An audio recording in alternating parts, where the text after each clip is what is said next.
নমস্কাৰ, মই মজিদ। বন্ধুসকল, কলকাতা চাওক আজি সন্ধিয়াৰ 7টা গুৰুত্বপূৰ্ণ খবৰ। প্ৰথমটো খবৰ, আজিৰ পৰা 3 দিনীয়াকৈ আৰম্ভ হৈছে সংসদৰ বিশেষ অধিৱেশন।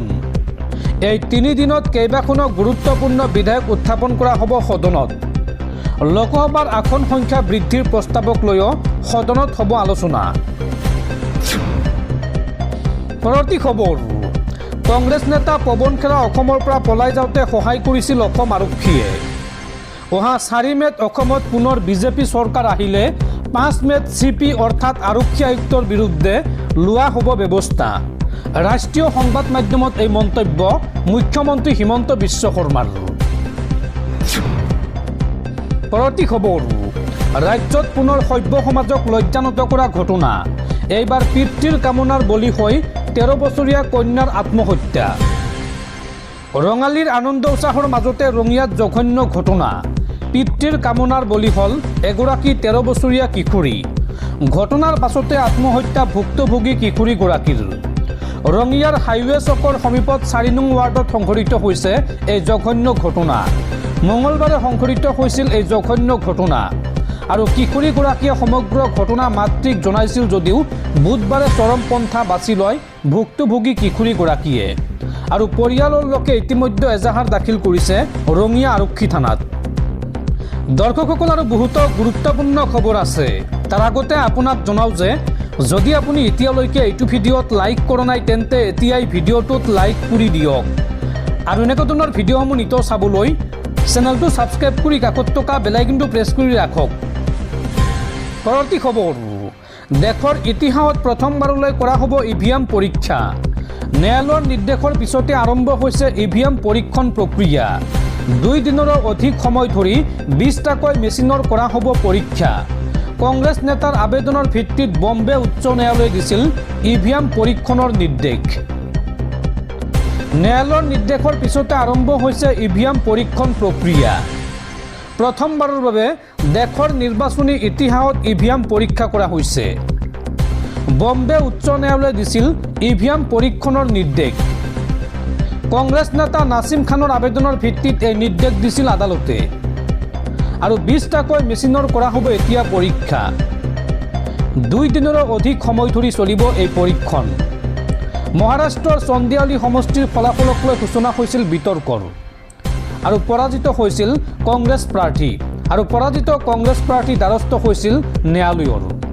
ন্যায়ালয়ৰ নিৰ্দেশৰ পিছতে এতিয়া আৰম্ভ হৈছে EVM পৰীক্ষণ প্ৰক্ৰিয়া। পৰৱৰ্তী খবৰ, মাজুলীৰ নিমাতীঘাটত পুনৰ ভয়ংকৰ অঘটন। এইবাৰ চলন্ত ফেৰীৰ পৰা বুঢ়ালুইতত জাপ দিলে এজন যুৱকে। BS প্ৰীতিশ নামৰ ফেৰীখনৰ পৰা ব্ৰহ্মপুত্ৰত জাপ দিলে যুৱকজনে। মাজুলীৰ কমলাবাৰী নিমাতীঘাটত ভয়ংকৰ অঘটন।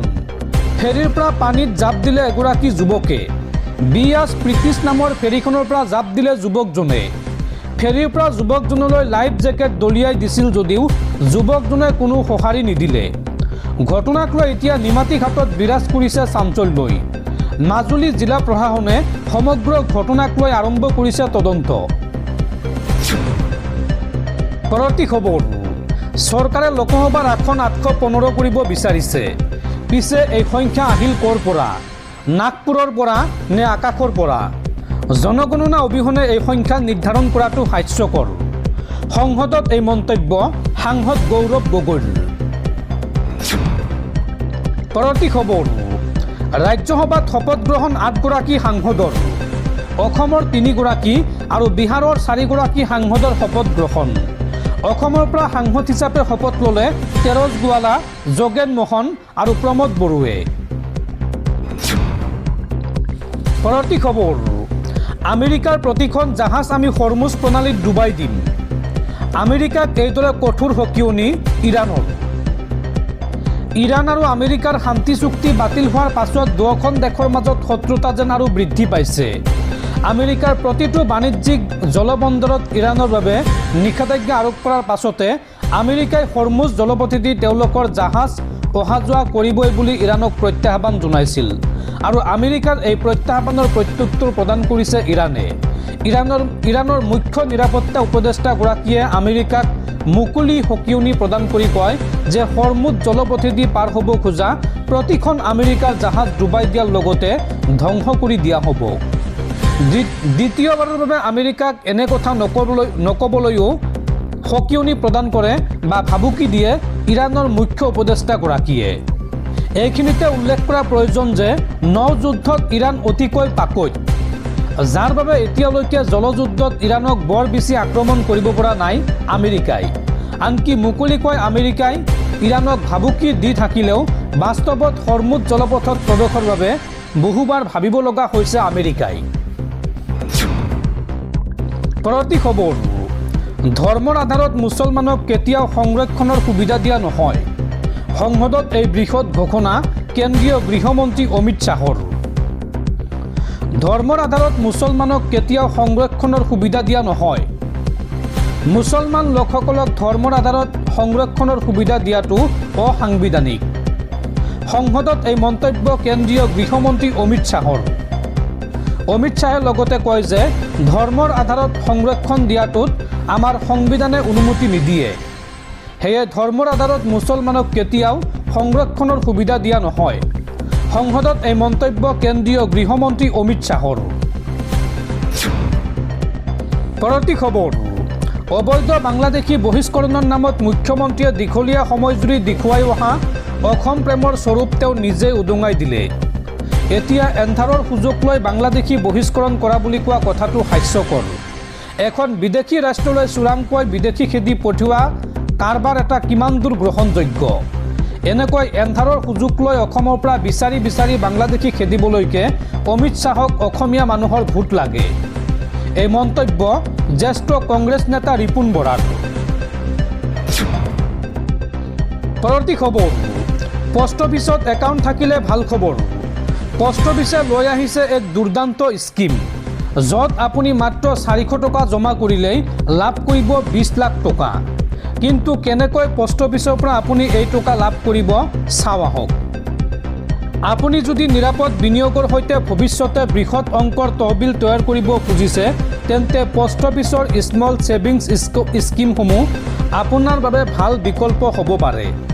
চৰকাৰৰ গেৰাণ্টি থকা এই সকলো স্কিমত ধন হেৰুৱাৰ ভয় নাই বুলিবই পাৰি। তেনে এক জনপ্ৰিয় আৰু ভৰসাযোগ্য প্ৰকল্প হৈছে post office recurring deposit. Post office RD scheme কি চাওঁ আহক। পোষ্ট অফিচ ৰেকাৰিং ডিপজিট স্কিমত প্ৰতিমাহে নিৰ্দিষ্ট অংকৰ ধন জমা কৰি নিৰ্দিষ্ট ম্যাদৰ শেষত বৃহৎ অংকৰ তহবিল গঢ়ি তোলা সম্ভৱ। বৰ্তমান এই স্কিমত বাৰ্ষিক সুদৰ হাৰ প্ৰায় 6.7%। সাধাৰণতে ম্যাদ 5 বছৰ হ'লেও প্ৰয়োজন হ'লে এই ম্যাদ বঢ়াবও পাৰি। এই স্কিমসমূহৰ সকলোতকৈ ডাঙৰ বৈশিষ্ট্য হৈছে প্ৰতি 3 মাহৰ অন্তৰে অন্তৰে সুদৰ হাৰ পৰ্যালোচনা আৰু সংশোধন কৰা হয়।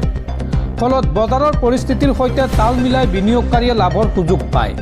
ইয়াত মাত্ৰ 100 টকা দিয়েই বিনিয়োগ আৰম্ভ কৰিব পাৰে। 5 বছৰৰ মেচুৰিটি পিৰিয়ড পোষ্ট অফিচৰ এই চৰকাৰী ছেভিংছ স্কিমত সহজে আপুনি একাউণ্ট খুলিব পাৰিব। এই প্ৰকল্পৰ সকলোতকৈ ডাঙৰ আকৰ্ষণ হৈছে ইয়াত নাবালকৰ বাবেও একাউণ্ট খোলাৰ সুযোগ আছে। আৰু মেচিউৰিটিৰ আগত একাউণ্ট বন্ধ কৰাৰ সুবিধাও আছে পোষ্ট অফিচ ৰেকাৰিং ডিপজিট স্কিমৰ বিনিয়োগকাৰীৰ। তেওঁলোকৰ বাবে একাধিক অতিৰিক্ত সুবিধাও দিয়া হয়। ইয়াৰ মাজত আছে প্ৰি মেচিউৰ ক্লজাৰ সুবিধা। যদি কোনো বিনিয়োগকাৰীয়ে কোনো ব্যক্তিগত বা জৰুৰী কাৰণত মেচিউৰিটিৰ পূৰ্বে একাউণ্ট বন্ধ কৰিব খোজে, তেন্তে 3 বছৰ পূৰ্ণ হোৱাৰ পাছত তেওঁ এই অপশ্যনটো বাছি ল'ব পাৰে। ইয়াত জৰুৰী পৰিস্থিতিত জমা টকা পোৱাৰ সুবিধা থাকে। এতিয়া প্ৰশ্ন হ'ল, একাউণ্ট হোল্ডাৰৰ মৃত্যু হ'লে কি হ'ব? যিজনে টকা বিনিয়োগ কৰিছে তেওঁৰ মৃত্যু হ'লে কি হ'ব চাওঁ আহক। কোনো কাৰণত একাউণ্ট হোল্ডাৰৰ মৃত্যু হ'লে নমিনীয়ে সহজে জমা টকা ক্লেইম কৰিব পাৰিব। কেৱল সেয়াই নহয়, নমিনীয়ে বিচাৰিলে এই RD একাউণ্ট আগৰ দৰে চলাই যোৱাৰ সুযোগ পায়। ফলত পৰিয়ালে আৰ্থিক সুৰক্ষা লাভ কৰে আৰু সঞ্চয় প্ৰক্ৰিয়াও ৰৈ নাযায়। এতিয়া চাওঁ আহক 400 টকাৰ পৰা 20 লাখ টকা জমা কৰাৰ কৌশল। কেনেকৈ আপুনি 20 লাখ টকা জমা কৰিব পাৰে বা পাব পাৰে চাওঁ আহক। কেনেকৈ পোষ্ট অফিচৰ এই চৰকাৰী নিয়মিত মাত্ৰ 400 টকা সঞ্চয় কৰি 20 লাখ টকাতকৈ বেছি ফাণ্ড তৈয়াৰ কৰা সম্ভৱ চাওঁ আহক। প্ৰকৃততে সম্পূৰ্ণ হিচাপ সহজে উলিয়াব পাৰি। ধৰা হ'ল এজন বিনিয়োগকাৰীয়ে প্ৰতিদিনে 400 টকাকৈ সঞ্চয় কৰিছে, অৰ্থাৎ তেওঁৰ মাহিলী সঞ্চয় 12,000 টকা। এই টকা নিয়মিতভাৱে পোষ্ট অফিচ ৰেকাৰিং ডিপজিটত জমা কৰা হৈছে। তেন্তে 5 বছৰত কিমান জমা হ'ব চাওঁ আহক। পোষ্ট অফিচ RD কেলকুলেটৰ অনুসৰি যদি কোনোৱে মাহিলী 12,000 টকাকৈ জমা কৰে, তেন্তে 5 বছৰ ধৰি বিনিয়োগ কৰে, তেন্তে মুঠ জমাৰ পৰিমাণ হ'ব প্ৰায় 7.20 লাখ টকা, অৰ্থাৎ 7,20,000 টকা। আৰু 5 বছৰৰ শেষত মুঠ ফাণ্ড হ'ব 8,56,388 টকা। এই টকা বাঢ়ি যোৱা অংশটোৱেই হৈছে সুদ, অৰ্থাৎ 7,20,000 টকাৰ পৰা 8,56,000 টকা আপুনি পাব। এই বাঢ়ি যোৱা টকাখিনি হৈছে সুদ। বিনিয়োগকাৰীয়ে প্ৰথম 5 বছৰ পূৰ্ণ হোৱাৰ পাছত আৰু 5 বছৰৰ বাবে RD একাউণ্ট বঢ়াই দিয়ে, তেন্তে দীৰ্ঘম্যাদী ৰিটাৰ্ণ আৰু আকৰ্ষণীয় হৈ উঠে। আপুনি 5 বছৰ পিছত যদি আৰু বঢ়াই দিয়ে, তেন্তে আপোনাৰ ছেভিংছটো আৰু বাঢ়ি যাব। মুঠ বিনিয়োগ হ'ব 14.40 লাখ টকা, অৰ্থাৎ 14,40,000 টকা। আৰু মেচুৰিটিৰ সময়ত মুঠ প্ৰাপ্ত ফাণ্ড হ'ব 20,50,248 টকা। সুদৰ পৰাই আয় হ'ব 6,10,248 টকা। দৰ্শকসকল, আপোনালোকে নিশ্চয় এতিয়া বুজি পাইছে, প্ৰতিদিনে 400 টকাকৈ, অৰ্থাৎ যদি আপুনি মাহে 12,000 টকাকৈ পোষ্ট অফিচৰ RD স্কিমত জমা কৰে, তেন্তে 10 বছৰৰ ভিতৰত আপুনি লাভ কৰিব 20 লাখৰো অধিক টকা।